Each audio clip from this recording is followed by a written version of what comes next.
This is very close to the full conversation between Tim and I. It went over an hour, but I wanted to also release it as close as possible to its entirety so that you guys could get the maximum benefit from us talking about many topics, not just his story. I hope you enjoy it. Warning, if you are easily triggered, this is a very honest, frank, and brutal conversation about people who have chronic pain issues. If you are easily triggered, do not proceed. Please use your discretion when listening to or viewing this information. Why don't I just ask you to tell us a little bit about where you're from, and feel free to then just jump into your story that you want to share with us today. Absolutely. Okay. So, and I thank you for having me do this. My name is Tim Murray, and I'm from Oconomowoc, Wisconsin. Pretty small community out here, pretty tight. I was, all my life, I grew up in the general area, so pretty much Waukesha County, Waukesha. And so again, a pretty tight community out here. And I grew up working hard. Rode dirt bikes, raced motocross, and I just kind of lived a daredevil life, so to say. And so back in the day, I had a friend. He had built a motocross track in his backyard, and they all stood there and looked at it, and they didn't know what to do. They built it too big. So they called me. We should come over and take a look. And I thought, okay. So I went, and I stopped over, and I knew right away it was too big. And I thought, well, you know, there's just too many people standing around to not give this a shot, you know. So I looked around, and, you know, I made my decision. I thought, I'm going to do this. And so I went back as far as I could, and I just started grabbing gears. And I hit that jump, and I overshot it. And I landed about 20 feet past where I needed to land on flat ground. And I don't know if you know much about motocross, but when you hit a jump, you always want to hit the downside of your landing. Okay, Sure. So I didn't have that happen. I hit the flat ground, and so things just went catawampus at that point. I was taken to the hospital. I was coherent. I could hear everybody talking. My eyes were not open. My head was down. I was having a tough time breathing. Got up to the hospital, and they at that point had told me, they said, you smashed two vertebrae in your lower back. And I was like, oh, well, what does that mean? Because, you know, to me, I didn't know. I had no clue. But at that same point, I had bruised my heart. So my heart muscle was bruised. They were more concerned about that than they were my spine. So they took me to the heart unit, and I was on the heart unit for about 2 weeks. And not being able to remember what it's called, but you know those things they rub together and they zap you back. Yeah. Yeah, Stimulator, I think they're called. There you go. Okay, so 3 times of that, and I was able to live, and I didn't know how serious the condition of my heart was until that point, and I learned that I had negative potassium, so I learned a lot about my heart at this point, and that was my main focus. So I went home, barely being able to move. 3 weeks on the couch, I could hardly move. I knew something was wrong, but I didn't want to believe anything was wrong. I was more concerned for their concern, you know. So I thought, okay, well, my heart's bad. Let's focus on this, and you know, all the rest we can just focus on that later. As time went on, my back pretty much kind of healed itself, which I'd never heard of that until just before my first visit to the neurologist. I didn't realize that the spine could actually mend back together, heal itself, and at that point, you just get what you get. Granted, I was able to get what I got and go for another 22 years. About the age of 38, well, mind you not, I guess I should say, I quit racing motocross at about 33. I just couldn't do it no more. And every day was a struggle from that day on, so getting in and out of my vehicle was tough. Not tough enough to where I couldn't do it, but it was tough. Getting on a dirt bike was extremely tough, but I would do it. Just all the things that shouldn't have been tough for me were tough. And so time went on, and I decided, I better quit racing motocross because, the older I get, the more frail I am, and I just didn't see things getting any better. And so I'm going to say about the age of 35, I started to feel some weirdness in my back, and I didn't know what to think at this point. So my wife, who is a vet tech, she's kind of like my doctor. She's my wife, but at the same time, she's very knowledgeable. So she's kind of like my doctor. And she told me one day, she's like, Tim, you need to go in. And I'm like, no, let's just wait. I always felt like time was gonna make things better. That wasn't the case. So I hit 38, and I knew at this point I was outside mowing the lawn, and I went to get off the riding lawnmower, and it wasn't happening. And I tried everything, and at the time I was a pretty slim guy, probably about 180 pounds, and I should have had no problem getting off that mower, and I could not. Thank God my father-in-law was in the house. My wife was in the house. And they kind of came out and kind of watched and realized I was having trouble. And, well, we eventually got me off the mower, and I was keeled over for about a good 15 minutes. And at that point, my wife was like, this is it. You're going to see a doctor. And, well, that doctor turned out to be a neurologist, Dr. Christopher King. Based right here out of Waukesha, Wisconsin. And so I made the appointment with him, and I went in, and he kind of like how you and I started. He said, well, what's your story?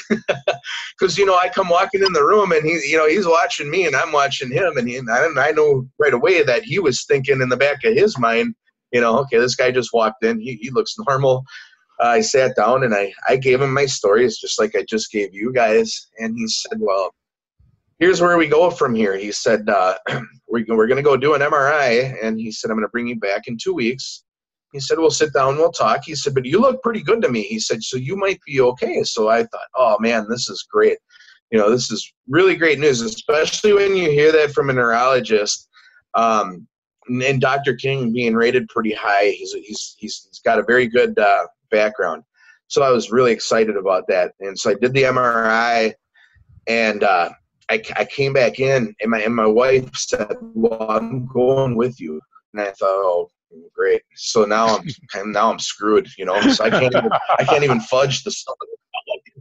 So I went in, and I sat down, and he kind of looked at me funny, and I knew right then and there, I knew I knew I was in trouble. And I shouldn't say in trouble, but I knew it was serious. And he looked at me, and he said, Tim, have you ever heard of spondylolisthesis? Now, mind you not, I can say that word now, but when I looked at him, and I said, "What?" I'm like, "Can you say that again?" And he did. And I'm like, "You got to say it again." And so he ended up saying it 5 times. And I'm like, I will never, ever be able to pronounce that word. So I actually had to write it down. And I practiced that word for 2 months before I could say it straight. And he says, you have spondylolisthesis. And I'm like, okay. I said, well, is that bad? And he kind of looked around the room, and he said to me, I've had patients that have had it. He says, I do the surgery. And he says, but you have spondylolisthesis. He says, you are a grade 3.5. And I said, well, what does that matter? I didn't know. I had no clue what I was up against. And he said, the highest grade for spondylolisthesis is grade 4. And I was like, oh, shit. So it's over. I'm like, so he's like, you're bad. He goes, you are bad. And I'm like, okay. So we're looking at my x-rays, and I'm like, okay. So and I can clearly see what he's talking about, which even scared me even more. I like it better when I talk to a doctor and I don't understand or I can't see, because then it doesn't scare me. This was different. I could clearly see what I was up against and what he was talking about. So at that point, he said, he goes, "How do you feel?" And I said, "Well, I'm here, and this is why I'm here." I said, "I feel like hell. I've got my left side is going numb. At the same time, it feels like it's on fire. Um, I can't. I just can't maneuver." I gave him the lawnmower story, told him about that. I told him, I said, if I'm driving down the road, now mind you, not my profession is I was a truck driver 24 years. I told him, I said, getting in and out of the truck is the toughest thing in the world. I used to be able to 2 leaps up and jump right up in the driver's seat. And now I was looking for things to grab. It was taking me a good minute, to get in the truck, and it just shouldn't have been. So at that point, he said, okay. He said, so it's not good for you at this point. And I said, no, it's not. He said, okay. He goes, do you know what I'm about to tell you? Or do you have a feeling of what I'm about to tell you? And I said, I think so. He said, you need surgery. He goes, you need a fusion. He goes, there's nothing else I can do to help you, to save you. He said, you need a fusion. And I was like, oh boy. And he wanted to do this 3 weeks later. So we had this surgery scheduled for 3 weeks out, and I was getting ready to go in for my pre-op, and I think that's what it's called. So the pre-op. So that's where you go to the doctor and they do all their testing and whatnot. Sure, get you cleared. Make sure you're not going to kick off on the table. Yeah. So the day before, I jumped up, I looked at my wife, and I'm like, what in the world is going on? And her head went down, and she was like, I knew this was coming. And I'm like, I'm not doing it. There's no way. So I called the doctor. I canceled the pre-op. And I called Dr. King, and I said, I need more time. You just gave me 3 weeks to think about something that I've never had to think of before. Going into a surgery I've never had to do before. I know I've broken bones on motocross, but I've never had to do anything like what we're talking about here. And he said, so what would you like me to do? I said, can you give me some time? He goes, is 2 months good enough? And I said, 2 months would probably be just perfect. So he gave me the 2 months, and I'm glad he did, because I needed that time to process this whole thing. I got online, I started to look at fusions, and I was like, whoa, I'm going to have metal in my back. Some of these people can't walk afterwards. And the internet, you can't always take for granted what you see on the internet. Some people like yourself are straight up and honest, and other people, they exaggerate the shit out of it. So I at this point, I was kind of like, what do I do? I'm going to interrupt you just a second. I often tell people, here's the thing, like, for instance, with me, with my spinal cord stimulator, Mm-hmm. or a fusion, or a hip replacement, knee replacement, whatever. When you are researching these things online, it seems like you find all these horror stories and almost no successes, right? Exactly. And I tell people the reason I think that is because the success stories go back to having a life. They're not hanging out in a group. I make the joke about it on my group. Nobody who had a successful surgery is in a Facebook group called Spinal Cord Surgery Aftermath, or you know what I mean? And then there's certain people that, like you said, they want to grossly exaggerate or overgeneralize things. But the other thing is, it seems like there's just, I hate to use this term, but some people seem to have a sadistic streak where they just seem to take great pleasure in scaring the hell out of people. As if I had somebody the other day say, yeah, spinal cord stimulators only work for 30% of the people, and there's a 20% chance of being paralyzed. I said, first of all, the 20% is just way out of the skew, okay? Now, with spinal cord stimulators, you get programming and stuff, so what they consider complications are something you should expect. You're going to have to it's different than another surgery where they just do their thing, you heal, and then you're done. Because once you heal, you have to go in and get programmed and fine tune it because everybody's spinal cord it's a process, okay? So it's Right. different than other surgeries, but I said, dude, if it only worked, I said, look, just apply logic. If it only worked 30% of the time, insurance wouldn't pay for it because they're all Yeah, about yeah. dollars and cents. So I didn't mean to cut you Right. off, but yeah, I completely understand because when I went online and back when I was looking to get my implant in 2014-15, as I was doing my research, my doctor told me ignore the stuff you read online because the only people that are online are the people who don't have success, which in Right. my case ended up to be pretty much exactly true. So Yeah, yeah.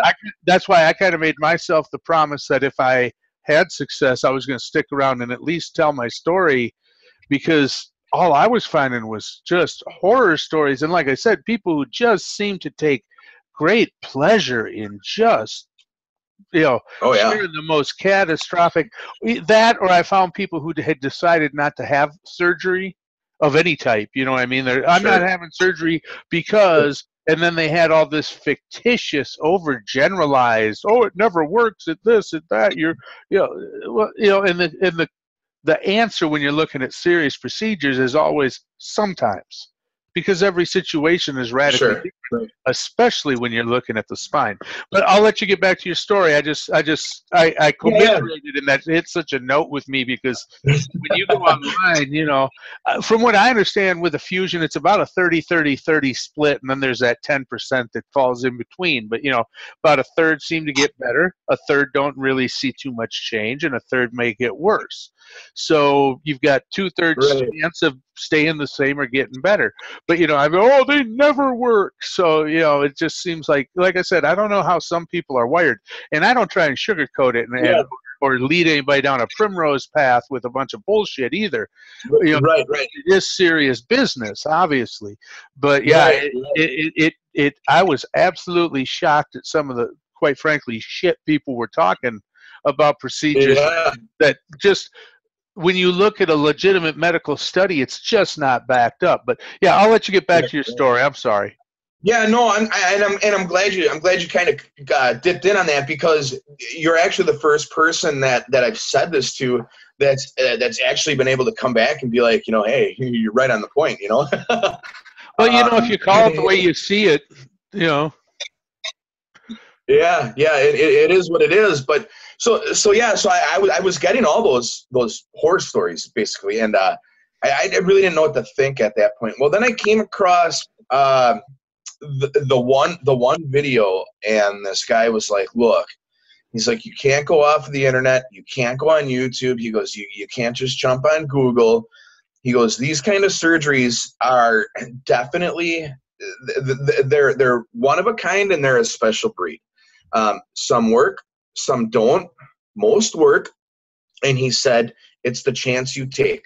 He said, and only your neurologist is going to be able to tell you how bad you really are. And if they're telling you you need surgery and you feel you should go get a second opinion or a third opinion, go do it. But here at this point, I was dealing with pretty much the number one surgeon, our neurologist in the region here. And I didn't feel that to be necessary. I knew, I took his word. I knew I was in trouble. I could see it on the x-rays. I must have looked at them x-rays every day for 1 hour when I would get home, just thinking to myself, holy cow, I have to have this done, and so the more work I did, the more studying I did, the more research I did, the better I understood. So him giving me the 2 months, to come back in for the surgery did wonders. So I went ahead and I went into the operating room, and it was August 28th, 2017. And he walked in, and he does his meet and greet and thing in the morning, and of course meets whoever's in there with you and whatnot. And he walked in and he looked at me and he kind of laughed. He said, I wasn't expecting you. And I said, I know you weren't. And so we had a little talk, and things, I felt good. I felt pretty confident. And he just told me, I think that's a big key. again, I hate to interrupt your story and your flow, but the idea that you took the time to really digest it and Yeah, accept it and go into it with what's the term I'm looking for? An optimistic attitude, because yeah. some people I think are beat before they even get in the game. Oh yeah, I mean, if yeah, there's, let's be honest, if there's a mental aspect to sports, there's got to yeah. be a mental aspect to this, something of this magnitude. So I think a lot of people, if you go in with a defeatist attitude and you're already convinced that you're not gonna, it's not gonna work, I think it's kind of like Yoda's. I think it was a Yoda-ism from. I'm kind of a science fiction geek, where he says, whether you believe you can or you can't, you're probably right. Yeah. you know Right, right. Absolutely. Yeah, definitely. so I think it's great to hear that he didn't try and rush you into this and gave you time to digest it, because I had similar experience. It's like I went in, and when they drop that kind of news on you, it takes time to digest it, and you have to really be at peace with your decision to Oh go in and yeah. get it Yeah, done. most definitely. But yeah, please continue. And that's kind of when you realize, well, I should say back in the day, I always would wonder, God, what's anxiety? I hear people talk about it, now I know, Yeah. So having the bomb dropped on me like that was like a lot of things had changed prior to going into that surgery room. So, well, I had gotten there, and like I said, he was surprised to see me, and so we had a little discussion, which and I felt good. Everything made sense. I was feeling pretty comfortable, and we were walking. They were wheeling me into the surgery room, and they have no name in the at Pro Health in Waukesha. So they open up the windows. I'm sorry, the doors to wheel me into this surgery room, and in this little window, about let's say 8 by 8, I see doctors gutting some guy open, and Ooh. I stuck my foot out, and I stopped the bed from rolling, and the doctor gets on the radio and goes, "The patient's having second thoughts. We need to get him into a different room." They wheeled me back into another room. The doctor come in, and he said, "Tim, what's wrong?" And I said, "You just wheeled me through a room. I saw this guy filleted open like a fish." And he looked over, and he says to the nurse, "Go get his mother." And I'm like, "Oh, great. Well, we don't need her in here. My mom is pretty old, And so my mom comes in, and she's like, "You're wasting time here. The doctor's on a time frame here. You're wasting his time. What are you doing?" And I thought, "Oh shit, this ain't working out." Well, I knew if my wife would have came in, I would have got the same thing from her. So I thought, well, let's go. Let's just be on my way, because I can see this wasn't a good move. So they got me in the surgery room, and I looked over, and I saw this hardware, and I looked at one of the guys. The doctor wasn't quite in the room yet, and I looked at one of the guys there, and I said, "Is that hardware going in my back?" And he says, Yes, sir, it sure is." He goes, "That's going to be what saves you." And I heard somebody behind me say, "Hit it now." That's it. That was all I remember. I woke up, what was it, 5.5 hours later. I woke up, and I was blurry. But I could recall I saw my doctor across the way, was at a computer, and I'm yelling his name, "Dr. King, come here," and I could see him laughing. And then I'm like, "Oh, I don't know why you think this is so funny." He goes, "Watching anybody come out of anesthesia," he goes, "you all do it a different way." He goes, "You're killing me." And I'm like, "Why?" He goes, he's like, "I was sitting way over there." He goes, "You're looking over here." And I'm like, "Okay." So I had the wrong person. But I asked him, I said, "How did things go?" And he said, "I had a talk with your wife." He said, "Right now," he goes, "you're not going to remember this conversation anyway." He's like, "So let's move forward from here." He goes, "Talk to your wife. I'm going to come in and talk to you guys later tonight." So I'm like, "Okay." So I'm like, "But things did go well." He's like, "Things went well." And I'm like, "Okay." So they wheeled me into the room, and I remember coming off this elevator, and there was my mom and my wife, and a close friend of mine, his mother, Maria. I call her Mom. She's been kind of like my mom all my life. She was there. And so I see all these familiar faces, but I'm still seeing crooked, so Right. I'm still trying to process, like, holy shit, what's going on here. So they get me in my room, and my wife had told me, she said, well, Dr. King came in and he did say that your right leg is going to be bad. He said, my sciatic nerve was pinched to the point where even on the MRI, he had a tough time seeing where it was. And I'm like, but I don't recall him ever talking to us about this. But with that being said, his feedback on that was he didn't see it being an issue as well, but he didn't realize that he wasn't seeing it because it was pinched. At that point, I was like, well, I thought you were one of the top 3 here. Where are we at with this? And so I later understood where he was coming from with this, So here I am. I'm in this room, and he came in and he told me, he said, "You're gonna hurt. You're gonna feel this one." He goes, "You're gonna end up with some severe leg pain." He goes, "It's not gonna be an easy road." He goes, "It might even be a little tougher than the process of the back." And I was like, "Oh, wonderful." And so I was in the hospital for 4 days, and up and away we were. I think 5 hours later, walking down the hallway. I was doing what I had to do. I wanted out of that hospital. I did not like being in that place. And so I understand. I didn't care what I had to do at this point. I was like, I need to get out of here. So I came home, and this sciatic nerve was horrible. So from the right leg, or I should say from the right butt cheek, all the way down to the foot. Felt like electricity going through my leg, and at the same time I had numbness, and at the same time it felt like my foot was being crushed in a vice, and at all times it felt like I had a car parked on top of my foot. And so I just couldn't justify any of this. And then the walking sensation of my foot felt like I had rocks super glued to the bottom of my foot. I told my doctor Legos, but I tell people while we're on the sciatic pain for a second, that nerve pain, dude. I tell people, I said, who have, we'll call it more structural issues as opposed to nerve pain.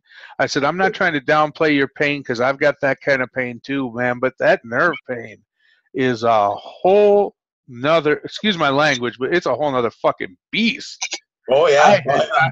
Woo.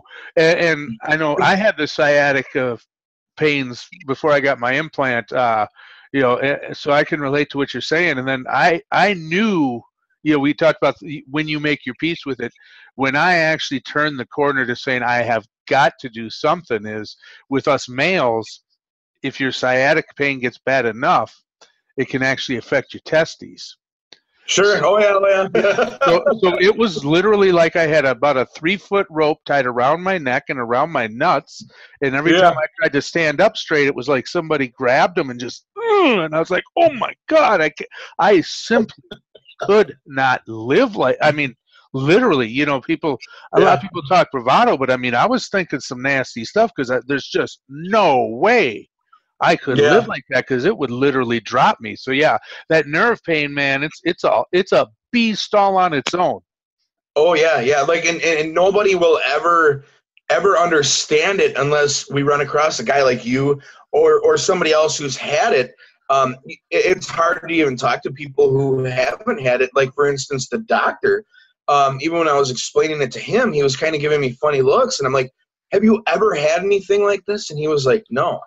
And I'm like, you're never going to understand. You will never understand until you have it, what it feels like. And it's the most excruciating, intense pain that I always felt like I was I don't want to say a tough guy, but a tougher end of a guy, like I always felt like I could fight things off fairly well. I could not fight that. Yeah. It won instantly. I don't mean to laugh, but yeah, no, I understand. And you hit on another good topic that I just recently was discussing about implants, spinal cord stimulators. Is you've got the doctor who puts it in, and the rep who he works for the manufacturer. And unfortunately, some of those guys, it seems like they're a lot more salesmen than they are medical professional. We'll just leave that there because I don't want to get off on a rant on that. But Right. if you've never had an implant, you don't understand what it feels like. You've got the report from your customers or patients as to what it feels like, but until you've actually had a trial and felt it, it's kind of like a blind guy trying to explain color to somebody. I mean, he's never seen it. He doesn't know. Right. How's he, Right. he can't even physically receive the signals to the input. So yeah, it's a lot of times all they can go on is what the patients tell them. And yeah, like you said, I've got one doctor who he's now got some chronic pain in his foot from a ski accident. And he says, I've been treating chronic pain people a long time. He says, but he says, and I thought I knew, and I thought I understood. He said, until I actually had it myself. And he says, and my chronic pain is mild compared to most people's, in his case. He said, Sure. but just the unrelentingness, the unrelenting nature of it, it's a whole different ballgame than just pain. He said, and he really couldn't appreciate it. And I always tell people it's a lot like the birth of a child or the death of a parent, or it's a life event that until you go through it, you cannot possibly truly appreciate it. And I tell people all the time in the chronic pain world online that you have to cut your loved ones and whatnot. They don't understand. I see that all the time. They don't understand. I'm like, you're right. They don't understand, because until it happens to you, you can't understand. So you've got to cut them just a little bit of slack, because it's not that they don't believe you, but they cannot comprehend. I mean, 'cause Exactly. I've had some nasty burns. I burned my hand with an oxyacetylene torch, and it was borderline if we were going to do skin grafts and stuff. And that's 6,000 degrees. I cooked some of the tissue on my hand basically, and I had thought that burn was the worst pain I had ever had. And I'll tell you what, boss, when I started having the nerve pains, it that burn wasn't shit. Oh, I bet. I I mean, bet. it's just, I tell people it's just absolutely galvanizing. It's just it blocks thought. It just absolutely can be debilitating when it gets a hold. So The best way I explained it, I had a friend of mine at work one day say to me, he goes, can you explain nerve pain to me? And I'm like, I could probably spend a day doing that. Yeah, I sure could. However, I could never get you to understand how it feels. I could never position you to go out and do something that would make you hurt like that nerve pain does. However, I said, let me tell you something. I said, I'll get you close. I won't get you there, but I'll get you close. And he looked at me and he kind of laughed. He goes, what do you mean you'll get me close? I said, you probably think I'm talking like a fool. I said, because you never heard me talk like this before. He goes, you're getting kind of strange on me here. And I'm like, well, there's things change when you get into this world here, especially when it comes to the nerve pain. And I told him, I said, back in the day, and I know you'll relate to this, back in the day when we were in 6th grade, let's say 5th grade, and you remember you had phy ed class. And you had to run around the gym, and you always had to do the pull-ups, right? Remember doing the pull-ups on that sure. gym bag? Okay, I told him, I said, do 20 pull-ups and hold yourself up there. And he goes, what do you mean? I said, just hold yourself up there. He goes, oh, that hurts like hell. And I'm like, that's as close as I can get you. I said, but it is worse. And he started laughing. That fool went home and he tried it. And he says, I can never live like that.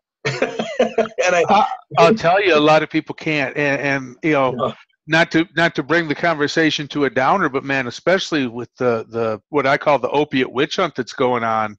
Yeah. People don't understand, but I've had probably, I know it's over 20 people in the last about year and a half who had managed their pain for years. Sure. Through oral medications, through opiates, and they lost them and have checked out. And people are like, I don't understand how they make that decision. I said, baby, until you're standing there, please don't judge, because there's a fine line between suicide and euthanasia, man, because when it just won't stop, Yeah. you may think you would never do that. Okay, Right. Oh, yeah. and I only say this because I had always told myself, oh, I could never, and I won't say that I got real close or anything like that because I don't want to be overly dramatic, but and we play little mind games with ourselves, and I wasn't ready to take that kind of step, but let's just say I could see how somebody else who wasn't Would as do strong as I was, maybe over the horizon after years, maybe all of a sudden just a hair of a I could see how somebody it. would get to that point for the first Right. time in my life. I tell Right. people if you've ever grabbed an electric fence and taken that kind of jolt where it runs through where it runs Yep. through your nerves and just overloads everything, which I got to think is probably similar to getting stun gunned. Right. I said that's about the closest one I can give them is just that electric.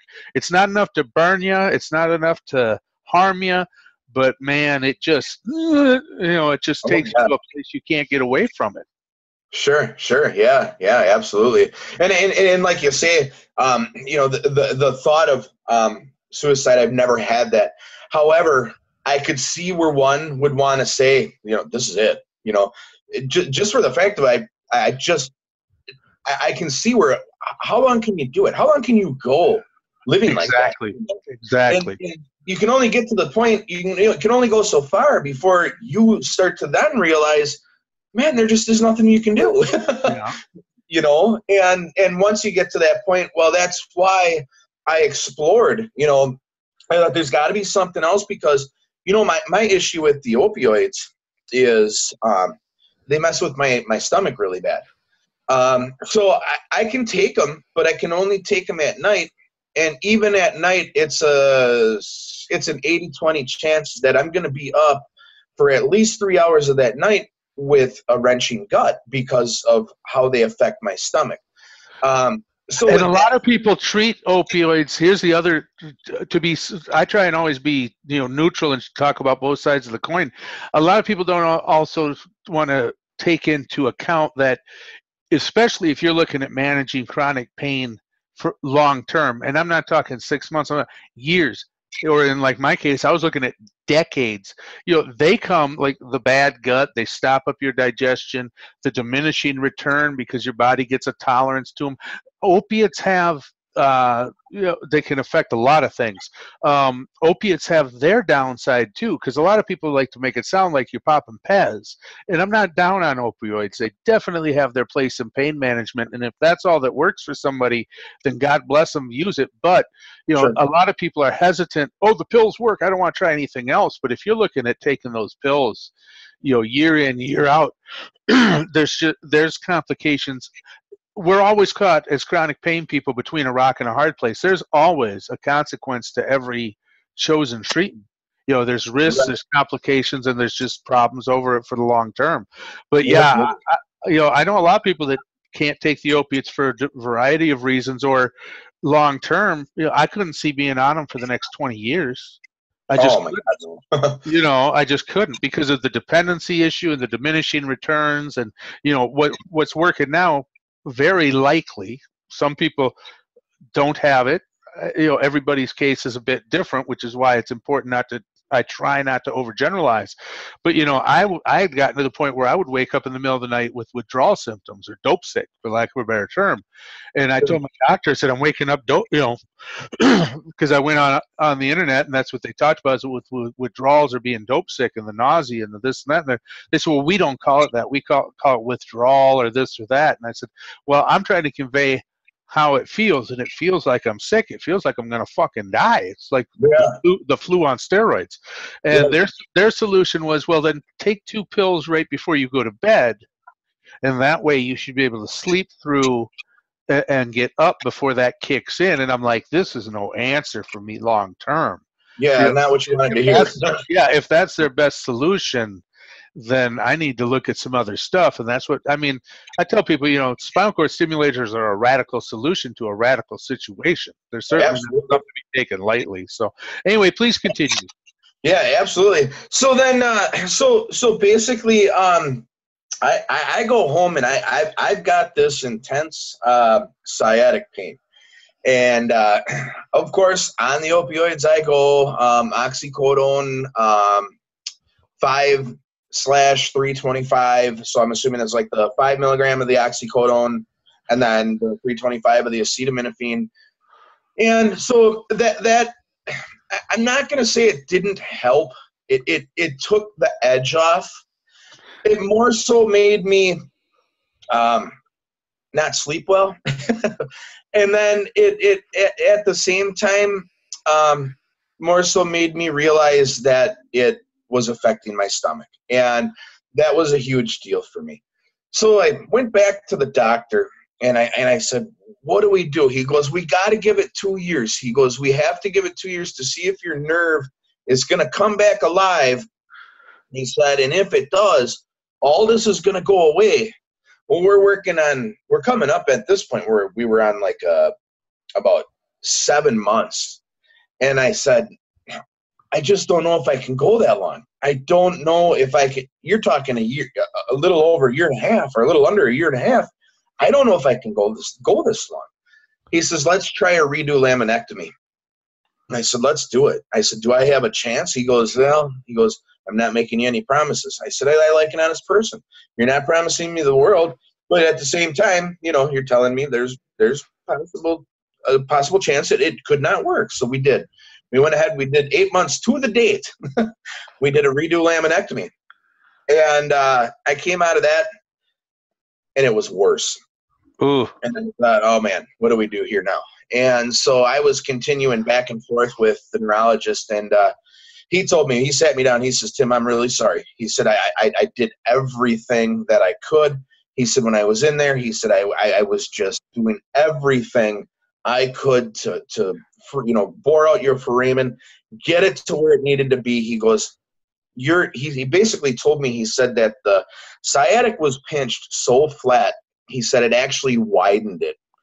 And he said, I can never get that bore big enough right now for where that nerve needs to sit. He goes, we're in trouble. He goes, this is gonna be a lifelong situation for you. He goes, you are gonna live like this the rest of your life. And I'm like, not good.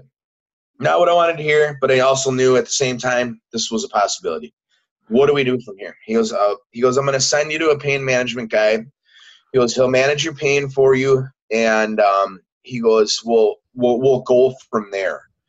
And I'm like, all right. So he's like, I want you to come back and see me after you've made your comfort zone with the pain management people. And I'm like, that's cool. So I go to the pain management guy, and he sits me down, gives me the rundown, ups my oxycodone now to 7.5. And I'm like, can't happen. I'm like, that's got to go back down. I said, I'll get an even worse stomach ache from that stuff. And I personally found you talked about it takes the edge off. It doesn't really help my nerve pain that much. I take them. I'm very fortunate. I only have to take them, occasionally, literally maybe 3 to 5 a week. I take them when I'm going to go to the pool because that's what I do for exercises. I don't swim, but I do core work and balance stuff in the pool, or if I'm going to be riding in the car. But what I tell them is, I said, it makes it so I can't focus on the pain, but the downside is I can't focus on anything else. Yeah, exactly. I can't watch a sitcom and follow the plot. Reading a book is out of the question, because I can take enough pills to numb it enough that it's to numb, my mind, I guess, or my focus enough that my pain is almost not an issue, but I literally have ended up drooling on myself sitting trying to watch TV. I said, and that's no life either. So for me, it's the same thing. I take the Oxy 5s when I need to, because in my situation, it sounds like in your situation also, up in the Oxy, just it doesn't become any more benefit. It becomes more of a hassle, or it just doesn't. It's not one of those things where, well, okay, if 5 volts did it, 10 volts is twice as good. Well, if 5 milligrams of Oxy is a little bit of help, 10 should be twice as good. Right. No, it doesn't work. And I had to quit driving years ago because I don't have the focus to drive. Yeah, my pills, and that's a personal thing that people get real hostile about. I know my body. cool, dude, but I'm not willing to take the chance. Right. If I were to hit and hurt somebody while I'm on my meds, You're I in will. trouble. Well, not even if you don't get in legal trouble, I don't always want to have to wonder the rest of my life, did would I have seen him? Would I have reacted quicker if I hadn't been medicated? So I Yeah. just made the personal choice that I didn't want to take that risk. And my wife stays home and takes care of me because I have other issues with trying to take care of myself. So she drives me wherever I need to go. But Yeah, and I think that's one of the coolest things, and to hear somebody say that actually makes me feel really good, because, and then know that, like, later on, if you did get in your vehicle, like, let's say, well, I'm just going to go down and, whatever, I can do this because, I'm on oxycodone and I think I'm all right, and then to know that if you hurt somebody or if you kill somebody, you got to sleep on that. How do you do that? You can't, I've never, not to, again, it's a personal thing. It's not my job to judge people and the decisions they make Sure. concerning their medical treatment and what they do and do not do. But here's the thing, people, I can drive fine on my meds, this and that, and you don't. I'm not arguing that. That's your decision. You make it. That's fine for you. But here's what I'm going to tell you I was in the bar business as a bouncer and bartender and whatnot for a lot of years back, 2 lifetimes ago, as I say it. So way back in the day, right? But I never had a dude who was drunk tell me, I don't think I can drive. Because the same thing that messes up your ability to drive messes up your decision making and it messes up your Yeah. perception. So whether or not you think you're okay and whether you are actually okay can be 2 different things. And like I said, I'll just leave that there. But yeah, it's just not a choice that I was willing to make. Sure, absolutely, yeah, no, and smart choice on your end. I like to hear people say that, because not everybody But it's does. tough to give up that wheel, man. It's tough. It is. And I think especially as a guy, and I used to love road tripping and driving and Yeah, fast cars, and I was in the car business for a while, and sure. so man, to give up that steering wheel was one of the toughest decisions. That and quitting working, Oh the two yeah, toughest definitely. decisions I've ever had to make, man. So. Yeah, and we're fortunate enough where we live on a farm. So, like, if I feel the urge or the need, I just jump in my truck or my car and go take a ride around the farm, and I ain't gonna hurt anybody but a goddamn tree out there, Yeah, there you go. Yeah, it's definitely one of those things, and you thoroughly have to think about all of that when you get into a situation like this. What is the best decision for me at this point? Because there's a lot of people out there that I see it on the news a lot. They get out there, they start taking oxycodone, or they start taking, even mixing it with other stuff, and all of a sudden the next thing you know, they're falling asleep, they're sitting on the side of the highway, and they got kids in the backseat. So all that kind of stuff, really, really kind of went through my head as I thought, man, when I got up to that 7.5 milligrams of oxycodone, I thought, how am I going to do this? Yeah. I just don't feel that that's the right move, and so that the doctor had actually told me, he said, do you think you can get through, without, being on the 5 milligrams? And I said, yeah, I think I'll be okay on that, So after that redo laminectomy had happened, and it had obviously gotten worse, got substantially worse. I went to go visit with the pain doctor, and at this point, he said, "Well, I'm going to try you on some gabapentin." And I said, "Doctor, I've already done that." He's like, "You have?" And I said, "Yeah, we've gone that route. We've done this. Doesn't work." And he said, "Well, I'm going to try you on something else." So he tried me on something else, and holy moly, I can't remember the name of what it was. Day 3 of taking it, I called him up. I said, "This ain't going to work." I couldn't even focus. Walking to the mailbox was too much, and I told him, it's not working. So, much needless to say, he said to me, he said, "I think you're a prime candidate for a spinal cord stimulator." And I said, "Oh." I said, "Well, I got a friend who's got one." I said, "So let's talk a little bit about it." So we did, and I talked with my friend that's got one. I talked with him quite a bit about it, and he had told me his story, which wasn't good, but I still, I explored, and I was like, okay, well, there's people that are having really good luck with these. My neurologist was really against them. He said, 40% success rate, and he said 60% of the people end up getting them taken out within 2 years. And I said, well, I'm never going to know if I'm part of that 40% unless I try it. Yeah, and I'm I not, I'm personally never gonna think know. his numbers are a little overly pessimistic, but Yeah. from the studies I've seen, but again, all they know is what their patients report. Hey, before you get into your spinal cord stimulator, you mind if I get some more coffee? And quite frankly, I got to take a leak, and Yeah, we'll no, be that's back in fine. just Yeah, that's absolutely fine. I got to run and grab my phone charger and plug it in anyway. So perfect. All right, let's take 5, and I'll be back, and I'll let my dogs out again quick. absolutely. Okay, I'll be right back. Sorry to keep you waiting. Oh, no problem. Not a problem at all. All right, so we were getting to the spinal cord stimulator. Yes.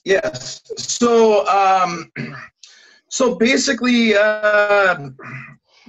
this pain management guy that I had gone to see had told me he thought I was the prime candidate for the spinal cord stimulator.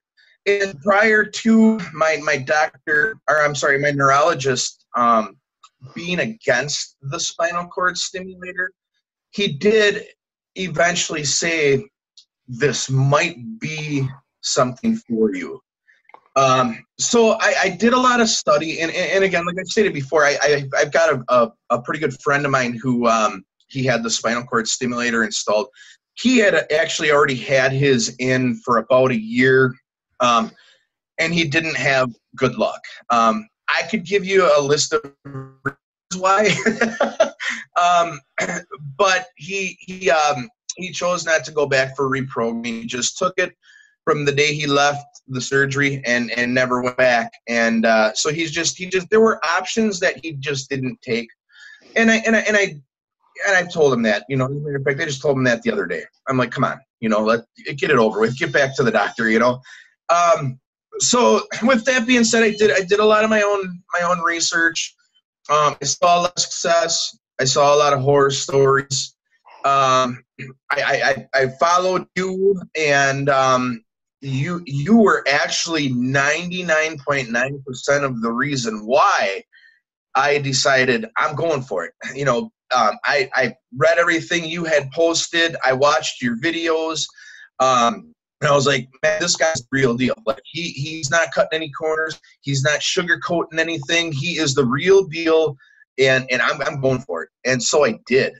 And I got the what did they call it? The trial.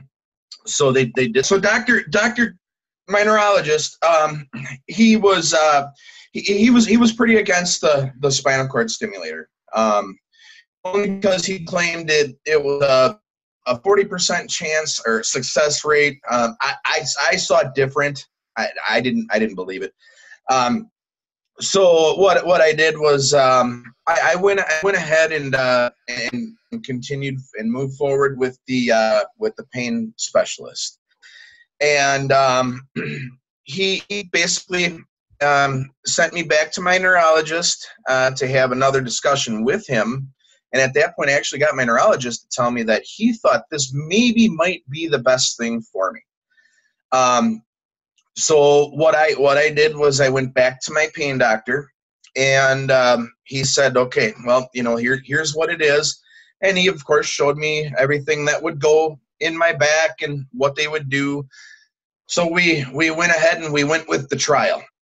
And he got the trial in, and ironically, I was awake for the whole thing. I laid on a bed, and I was able to actually look up and see the TV screen that he was using to make sure the leads were going in the right direction.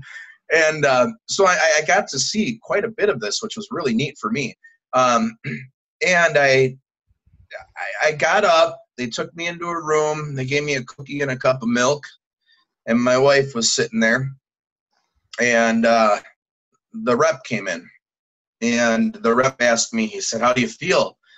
And I'm like, that was a walk in the park, buddy. I'm like, I had a fusion that was a walk in the park. That was nothing. So are you ready to get turned on? And I'm like, let's do it. So he turned me on. We went through a couple of programs, and he told me, he said, just stop me when you feel the best sensation. He's like, we're going to go through multiples.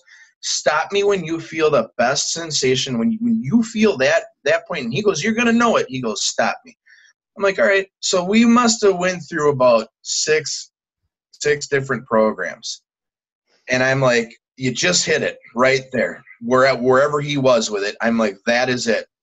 It was a very smooth sensation, not overbearing, not overpowering, but I could feel it all the way down to the foot. I jumped up off that seat, and I walked clearly across the doctor's office. And my wife just kind of looked at me. The doctor was kind of like, like, this just hit home with this guy. So they taped me all up, and off we went. And he said, enjoy your 10 days. And I was only supposed to have this thing in for 5. But then the doctor, when he saw that I had success right away, he gave me 10. And so with 10 days of being able to have this, I was pretty excited. I was like, oh man, this is gonna be great. So I went home, and for 10 days, I had this in me, and it was the greatest 10 days I'd ever had. The trial, and I had 100% success. I was outside running around. I hadn't done that in years, decades. Running around, kicking the ball. I've got a little guy. He's 4 years old. I was able to take him out. I was able to get back on that mower. Things were just phenomenal. And so when they took that trial out, I considered calling them and telling them that I couldn't make it because I didn't want it out. I wanted to just leave it in. And so, needless to say, I had to go back. They had to take it out, and I almost didn't go back. I was going to call them and tell them I can't make it because I didn't want it out. I wanted that thing in my back, and I didn't want nobody to touch it. This thing did wonders. When I got there to get it taken out, I realized I was in even more of a situation at this point now because he had another prescription sitting there for me, and I read it, and it was double the oxycodone that I was taking at the moment. And he said, I hate to do this to you. He said, but I'm going to get you in as fast as I can. He said, you had 100% success. He goes, I'm going to get you in as fast as I can to get this thing put in your back. He goes, but the pain's going to come back. He goes, and it's possible that it's going to come back twice as bad. And I'm like, I'm like, that's not what I wanted to hear. So they pulled it out, and it came back. The pain came back, and it let me know. It let me know that the trial worked very well. Well, and I think also having that little break from the pain really brings it home how bad your pain is because you've had a break from it. Because especially if it comes on a little bit gradually, you don't necessarily realize how bad it's getting by degrees. And then when they're able to interrupt it, I completely understand what you're saying. So, it's a bitch when they take it out because, you've had relief. Yeah. And I'm the same way. In fact, I called them on like day 4 of my trial. I said, hey, I already know this thing is working.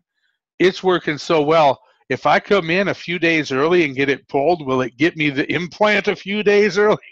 Because same thing, man. I literally cried happy tears on the table the first time they turned it on, to the point that the nurse thought something was wrong. Oh yeah. And same here. I walked out of that place. I had tears in my eyes. I was like, holy cow! There's life. Something worked, and it's not the end of the world, So I can totally relate to what you're saying. Happy tears, and boy, it was just one of those where like it worked, and I wanted to keep moving forward, and did not want that thing removed. But he ended up taking that out, and so Right when he took it out there, I got my surgery date. I think a few days later, the insurance approved it to get the permanent. And I went back in, got the permanent in 2 weeks later. And 3 weeks after the permanent was in, the leads migrated. We still to this day we still don't really understand why. It just happened. So the leads migrated, and I figured I got to keep going forward. I got to, try this. So we went through some programming, tried to do what we could with what we had, and came to conclude 8 months later, it just wasn't cutting it. So with that being said, I wasn't ready to walk away from this because this worked and this did wonders for me. I mean, I was 100%. I wasn't on any pain meds at all. I went from taking pain meds to the day this thing got turned on. I didn't touch a pain med from that day forward until the leads migrated. So I was 100% success. Actually, I always tell people I was 110% success. So after the situation took place where we knew we had to do something, as far as having the revision, I sat down with my neurologist and I asked him, I said, I happen to have a revision. What would you do? And he didn't even start to talk. And I said, what am I doing? Why am I asking you? I'm like, you don't know what this feels like. You have no idea. I said, this was just dumb question on my end. I apologize. And he looked at me kind of funny. And I said, you'll never know. You'll never know. I said, I shouldn't have even asked you that. So I went and I did my research, came back to your website there, and your Facebook, was watching some of your stuff, did some research, reached out to a couple people. And last week on Monday, May 20th, I went in and had my revision, and we they installed the paddles instead of the leads this time. And what a difference. What a difference. Now, the leads worked, and they did their job. I'd be praising the ground that the doctor walks on today for those leads had they not migrated. It was just unfortunate that they did. The paddles have been installed. I just got turned on Tuesday, and this has been another success. I'm walking. I do have some foot pain, the crushing pain. There's some things that have to get worked on. It's only gonna get better as I proceed to work with the reps and we continue programs. So I've got some programming to do. But that's something we hit on. It's a process. I think a lot of people don't go into it expecting to be a process, and that's why I started making videos.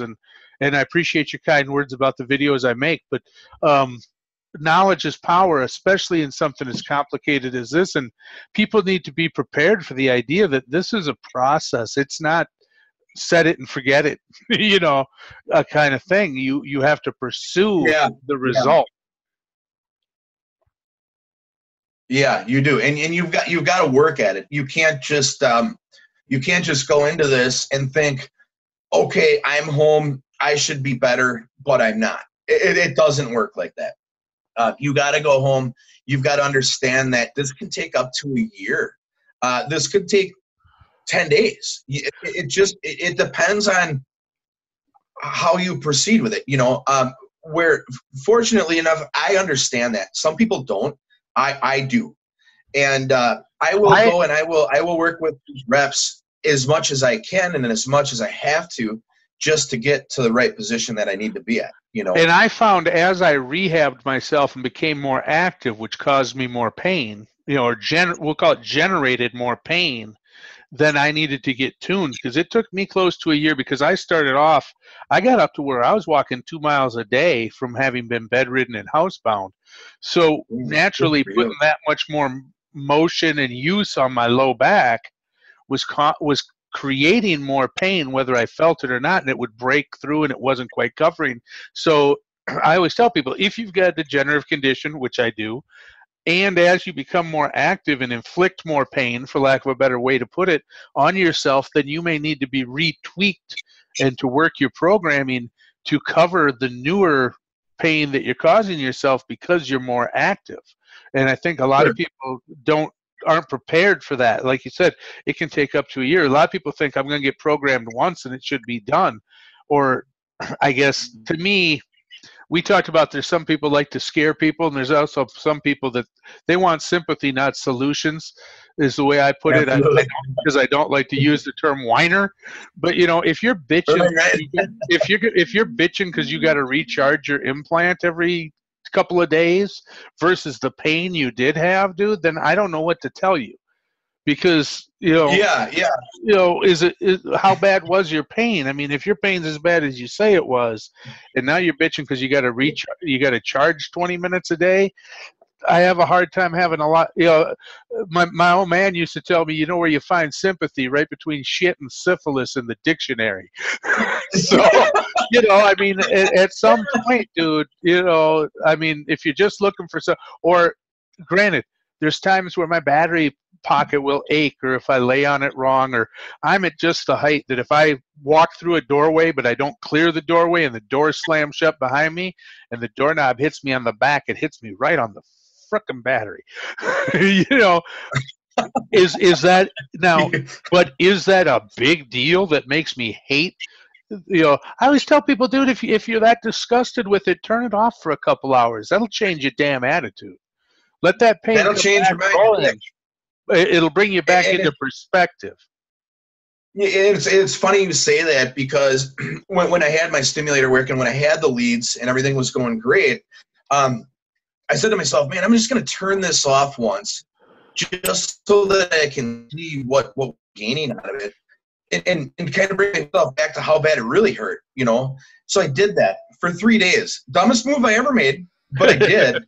And I tell you what, this little donut right here is what I use to charge, and it goes everywhere with me. And this unit controls me. It goes everywhere with me. You will never hear me bitch. I will always pray what I.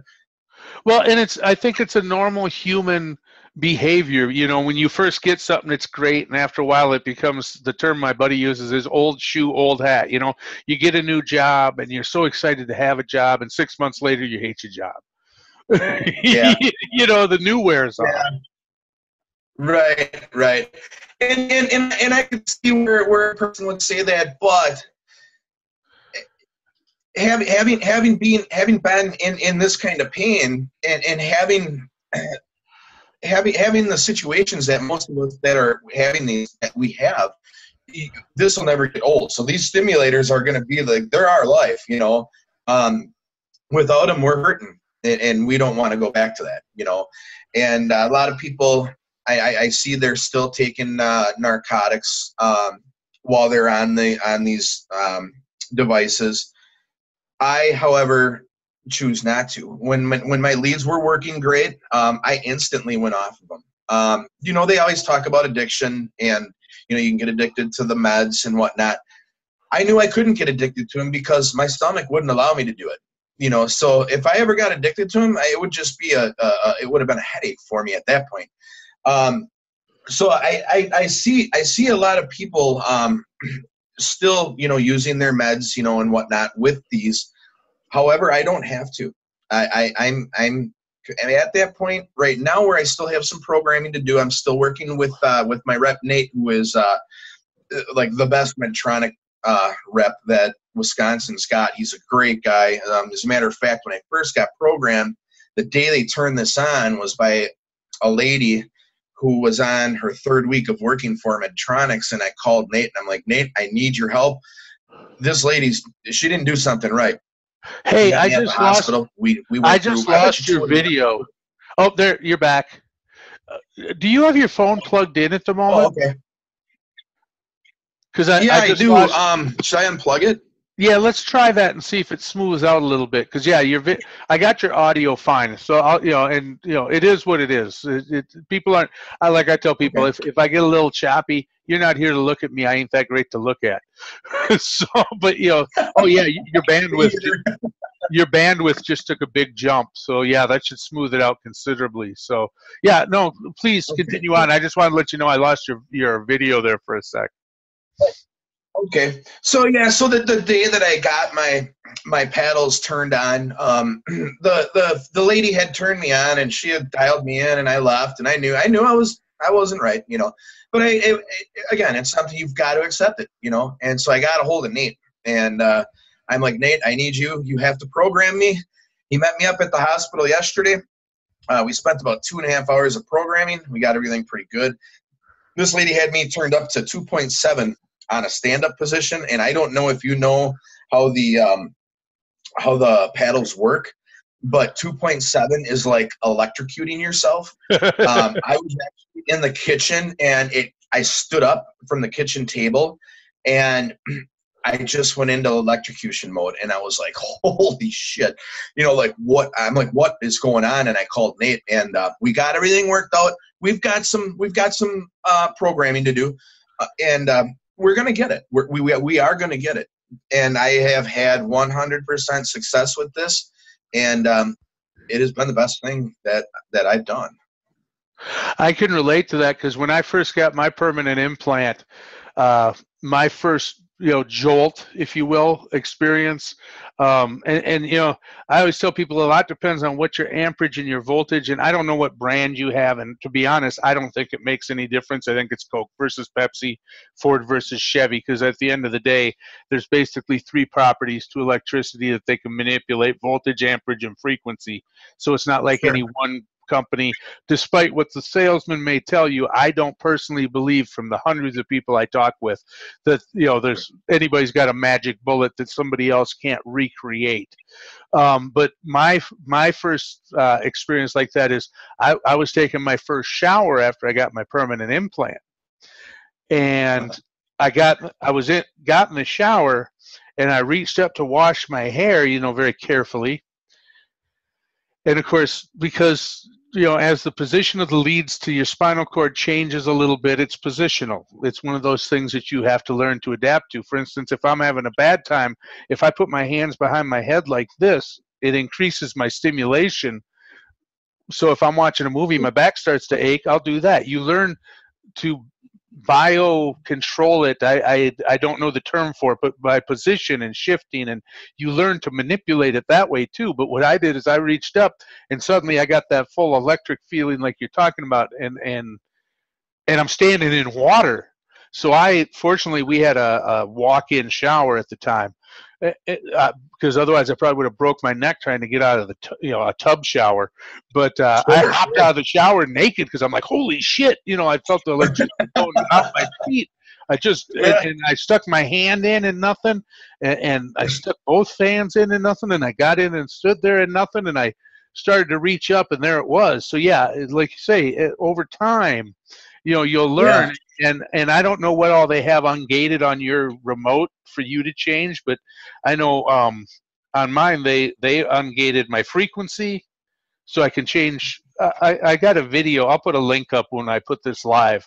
So anybody watching, I'll put a card up to the video I got on programming. But basically, in a nutshell and very briefly, the frequency is the speed of the vibration. I've got mine set so it feels like a house cat laying in the small of my back and purring. The voltage is basically how hard you feel the vibration. The frequency is how fast, and then your amperage control is like the area of effect. I've got mine dialed down to about the size. If you're old school, you know what a 45 record looks like. If not, we'll call it a dessert plate. But yeah, again, it's a matter of learning the system. Right. And yeah, so I've actually got the Medtronic Intellis, which is this right here. Okay. And I've got everything unlocked. So I basically I can choose my amperage, I can basically nitpick everything. I can turn on my adaptive stim. I can turn my adaptive stim off. So we've also got this thing on here that detects all your positioning, right? So now when I sit down, it'll detect my position of sitting, laying down, standing up. I can go through all that, and I can change my settings in that, which is, it's actually pretty cool. Because there comes a time, and you'll get it when all of a sudden you're laying down and you just hit that right spot, and boom, boom, boom, you're getting zapped. You know, you're like, holy shit. So I thought that was a really neat feature that came on this. But again, it all comes in time, you know. And people that get these, they think, oh, I'm gonna go home, life's gonna be great. You've got to work with it, you know, and it takes a little bit of time, and the time that it takes, in the end, you are gonna thank yourself. You know, I've got Medtronic I couldn't too, be any happier. Yeah, I've got Medtronic too, and I'll be honest, I don't usually brand drop because I don't believe one brand is that much Right. better. They all got different bells and whistles. You know, kind of like cars. You know, Correct. power windows is a nice Yeah. option, but you're still going to get where you're going if you don't have power windows. But so I don't name brand drop very often, but I do find personally that I think that adaptive stim is a huge deal.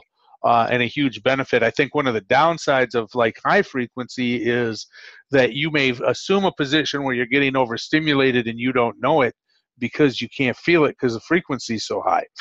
Right. And again, I'm not bad mouthing one setup over another. Each has its pluses and its minuses, just like everything. Yeah. But I can completely relate because I've got a little bit older school version than yours. Mine doesn't look so much like an iPhone, but yeah, I've got everything ungated on mine too. And it's funny because some people's reps really seem resistant when I talk to them about, they said, you know, my rep doesn't want to ungate this. I said, well, you know what? It's your life. It's your equipment. It's your body. You know, fuck what they want, quite frankly, because this is your life at stake. You know, so you know they don't want this, or some of them just embrace the high frequency, and I get it.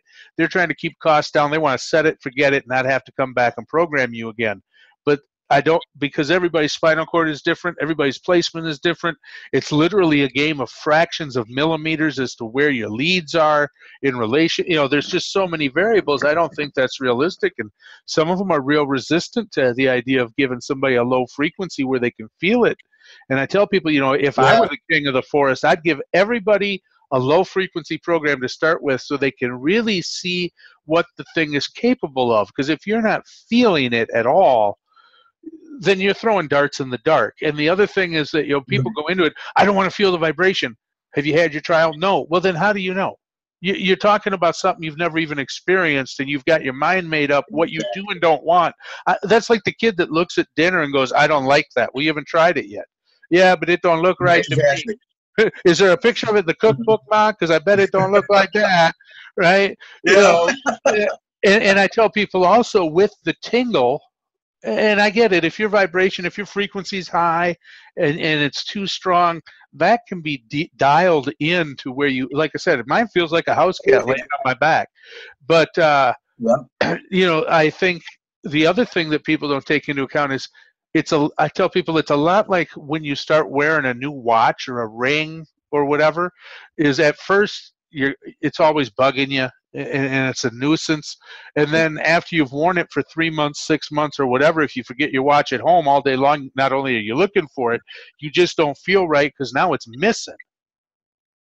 Right? Yeah, exactly. So you get used to it. It's not like the initial sensation is the sensation you're stuck with.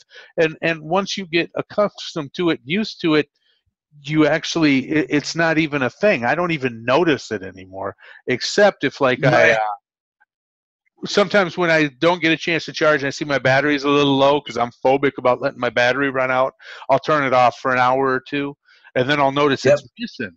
But yeah, it's not, you know, I can understand how people sometimes they're not happy with the vibration, but the vibration can be adjusted to a great deal. I've actually got mine. Well, my rep Nate, he knows exactly how I feel about this and how I like it. I actually like to feel it just a little bit. Yep. I don't like it to be overbearing. I don't like to, you know, be like, whoa, you know, like, you know, I got to turn this down. I like to feel it just a little bit. That just, I don't know why. It's just a personal preference of how I like to feel this. but then there's times too where I'll actually turn it down. It's like, all right, I don't want to feel it today, so I'll turn it down 2 notches. But that feeling is great. I for some reason just really like to. I guess I don't know if it's a security thing of to knowing that it's working, or if it's just the way that it feels and that I like. I'm not sure. I haven't really gotten that far into to how I feel about that, but that is how I run mine, and I don't see myself changing that. I don't see myself changing that anytime soon. Yeah, another thing that I've run into a couple of times with people, and not that it's real common, but something people should be aware of as a possibility is, sometimes something magnetic or the scanner at a store can turn your programs on or off. I've never had it happen, but I've talked to people, and I've talked to a couple people, just a couple. But again, if you're out there and you're watching this, and you're probably, information is power, and you've got an interest in these things where they're like, man, it was working, and now it doesn't seem like it's working. My pain is bad, and they go to check, and they find it's off, but they didn't realize it turned off from whatever. It could be they went by a magnet, they went through a store scanner.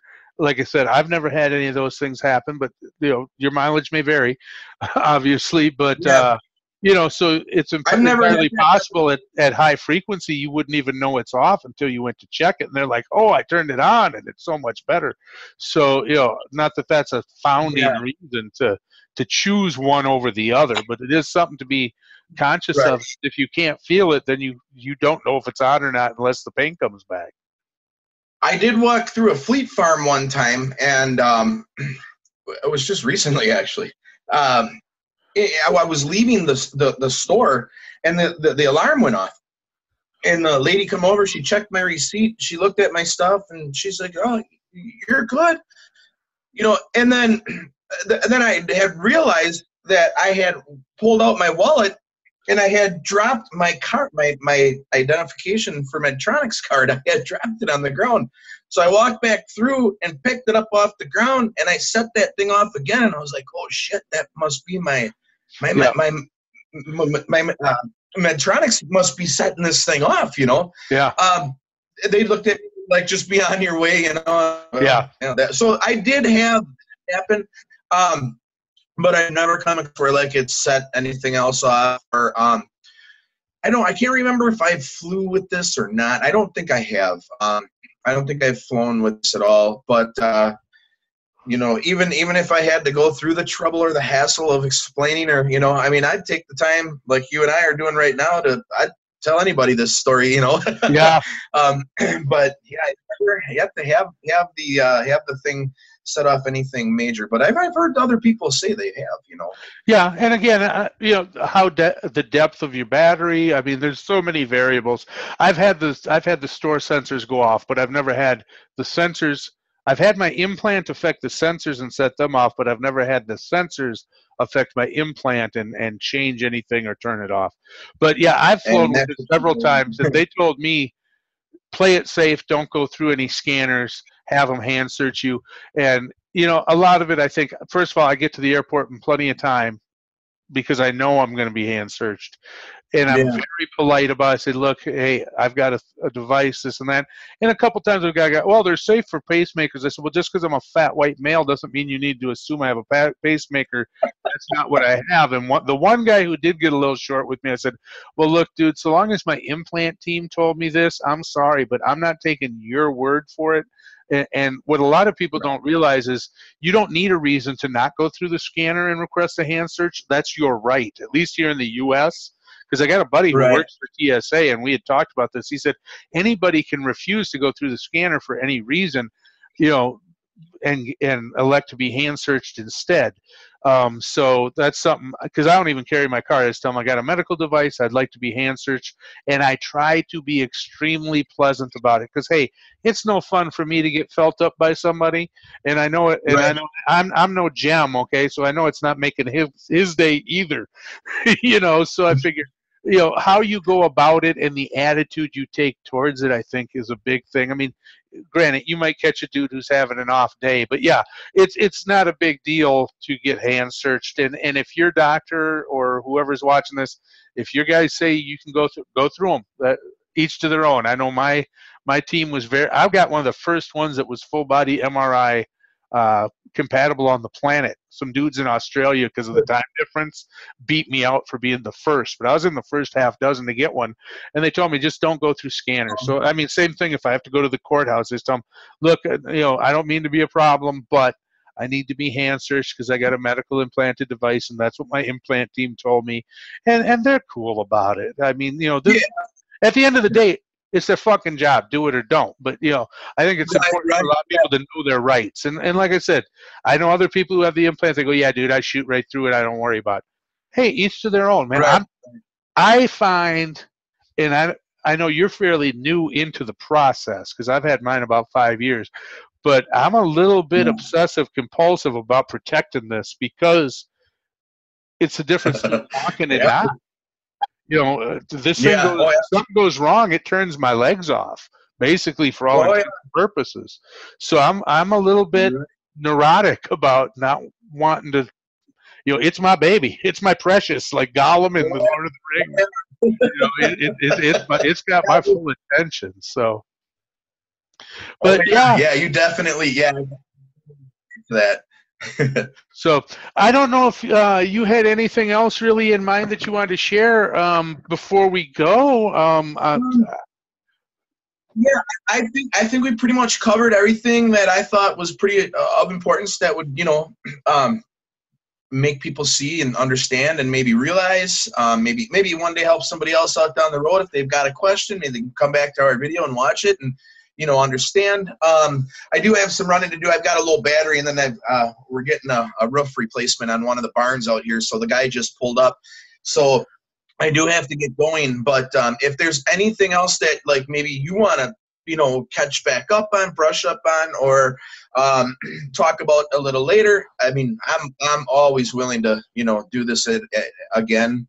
Okay. And you make the best, longest video out of this you want, and make sure you share it with me, and I'll be happy to watch it myself. But it was really good talking to you, and I'm glad you were allowed me to be part of this whole situation because I really follow you closely. I watch your every move on your page. And I actually, to be honest with you, I learn a lot. I would say 80% of what I learn, or I should say 80% of the questions I have are answered by just what I see from you on Facebook. So, thank you. You've without knowing it, you've helped me in many ways. I've learned a lot from you. So, well, man, that really I was very happy to. Yeah, that really touches me, and it's comments like that keep me doing what I do. And I won't keep you much longer. I just want to say, yeah, I'm really honored that you would allow me to help you share your story. And I know we're going to stay in touch because we've been emailing and stuff for a little while. So I want to thank you again for coming on and sharing your story. And I'm really honored that you would do that with me and allow me to help you share your story and inform others because. You don't know until you're there. So I'll let you get to your roofing guy, and thanks so much, and I will talk to you again soon. Hey, that sounds good. You have a good rest of your day. Yeah, you too. It would be hard for me to have found a better person than Tim for my first video on this playlist. Feel free to use the live links that should now be on your screen to follow the information or inspirational playlists. Thanks again for your time. Hope to hear from you again soon.